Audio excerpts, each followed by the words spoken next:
Good morning, everyone. Thanks for joining me here on the WITN First Alert Desk at 8 o'clock this morning. I'm Gigi Barnett.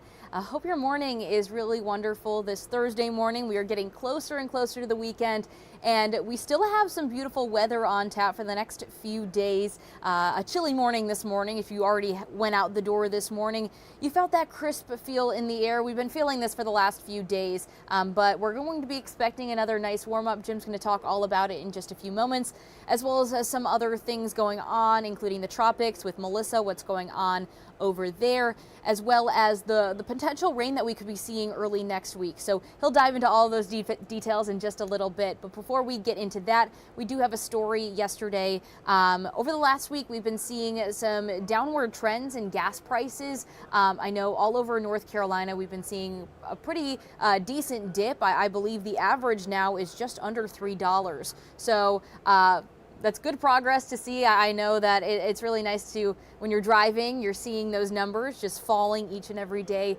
Nice to see that there. We do have a story from our Max Alfonso, who's down in Jacksonville, talking to residents how they're feeling about the recent gas prices.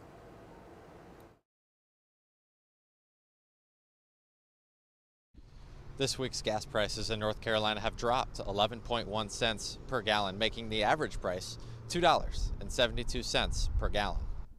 People filling up at the gas pumps in Jacksonville like what they see as gas prices continue to drop, and they want to see them keep heading in that direction. Right now it's better than it was before, but it could be a little lower. I know how the economy and everything is. I wish it was lower than it was, but right now I think it's okay. If it ever goes up to 4, then we're going to have some issues. Nationally, prices have fallen 4.1 cents per gallon in the last week, making the average nationwide $2.98. According to AAA, across eastern North Carolina, some of the cheapest gas can be found in Pitt County, with average prices at $2.54 a gallon. Charles Hunter, a Jacksonville resident, wonders why gas prices change so much and thinks that it has a major impact on families. Everyone needs a vehicle to go to work, to do whatever they may need. So without the gas, it's a necessity. So you have to do it, so you have to make a cut somewhere. You have to do away with something in order to have that. Diesel prices have also dropped 3.7 cents since last week, down to $3.59 per gallon. In Jacksonville, Max Alfonso, WITN News. So nice to see that gas prices are trending downward. I know that we did have some data in our story regarding some of the places seeing a pretty significant dip. I know Jim and I talked about gas prices not too long ago, just a few days ago, the differences that you could see just across the country. I have a brother who lives in the Seattle area, and we were talking about gas prices not too long ago, and they're seeing upwards of $4, or they were at a point. I'll have to ask him what they're looking like now that we're seeing kind of a drop nationwide. But in Pitt County alone, I know that Pitt County is one of the lowest prices, average prices that you'll see around the state. I believe that one was averaging around $2.50, $2.55 a gallon. But I also know from the data that we received that Hyde County actually saw some of the highest gas prices in the state right now. I think they are trending $3.50 or so. So really interesting to see just where these gas prices, what they all look like across the county and whatnot. And it'll be interesting to see how long this will play out, if they're going to be continuing to trend downward based on some of the factors that we've talked about in the past. Hurricane season and not really impacting oil refineries at this point in drilling, as well as some other economic interests. So I don't know where Jim is. He's probably busy. I know that the drought monitor comes out around 8 o'clock every morning, so he's probably taking a look into all of those details there. But before we get to him. We'll see where he is. But I do also want to mention today is the 42nd anniversary of the Beirut bombing that happened on October 23rd, 1983. Several hundred service members were killed in action on that day 42 years ago from 2 truck bombs. So that there is an observance in Jacksonville this morning at 10:30 at the Lejeune Memorial Gardens at the Beirut Memorial to honor those fallen service members, as well as all of those who were serving in Beirut, Lebanon during that time, as well as in Grenada. Just a really important ceremony honoring those lives and all of those who were impacted by those bombings. And in the days leading up to it, we actually did have a story the other day where students and veterans had tied yellow ribbons signifying all of those who lost their lives during that day in recognition of the lives that were lost. So 10:30 at Lejeune Memorial Gardens, you could head over there. They did mention that there's going to be a security checkpoint there, so please give yourself a few extra minutes, arrive early to get through that security checkpoint in order to attend the event. And the Hi, weather looks Jim. great for it. Well, great to hear. Yeah, I was going to say you probably got a little bit busy back there. Always busy, always running. Again, weather graphics updated. The weather news, no big changes from what I've been saying the last few days.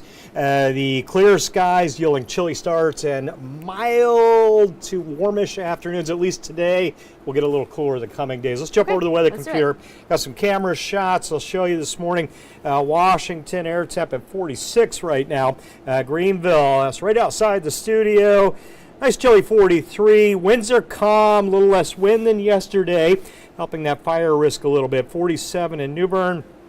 Down on the coast, Morehead City in the mid-50s. The fire danger outlook. Today and tomorrow in the medium range, and again, not as breezy as yesterday, but it is very dry out there, and the humidity is down. So burning still generally discontinued, although I think by tomorrow we're going to be in a pretty good place with winds under 10. Drought monitor, that's the way it looks right now. I'm going to get an update on this in about 20 minutes or so. I don't think we're going to see any improvement given the fact there was no rain the last 7 days. However, next week, rain looking likely and maybe a good shot of it. So hopefully we can improve that. We'll have the updated drought monitor for you. The noon show today, Dustin's in, I think, with the noon. He'll have the updated map for you later today. And then check in with Zach tonight as well. Get into that forecast for you. And again, I expect nothing but sunshine the next few days. Quick look at Melissa. This storm now forecasted to become a category, potentially, a Category 4 hurricane late weekend next week. Right now it's a tropical storm still. Winds are sustained at 50, easing so slowly, crawling, if you will, to the northwest and then turning a little more westward. Potentially, when they move this slow, the track will shift and kind of move around a little bit. Boy, that's awfully close to Jamaica. That'll be late weekend, early next week. Potentially winds 120, 125, 130 sustained. Potentially. Again, as new data comes in, the track and intensity may shift a little bit. Still, most indications are that the winds will pick this storm up and drive it eventually out to sea.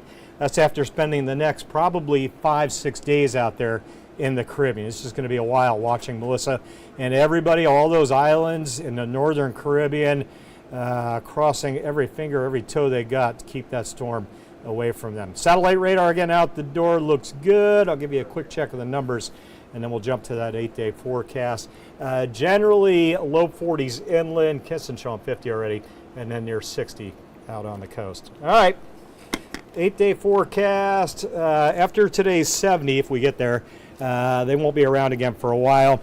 Generally mid to upper 60s for highs. Tomorrow probably all the way through the middle of next week, and then it actually gets colder. Overnight lows around 40, 41 generally the next several nights.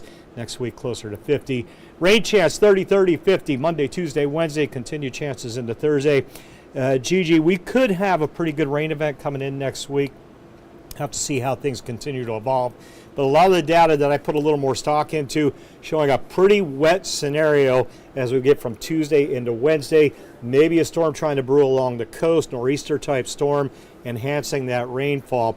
Again, this is speculative a little bit right now, but the pattern is there for maybe a decent shot of rain next week. Okay, well, that's all good to know. Yeah. Thank you so much, Jim, Yep. for the update. And thank you all for joining us this morning. Hope you all have a wonderful rest of your Thursday. You can check back in at 9 a.m. for another news and weather update with Charlie. Have a good one.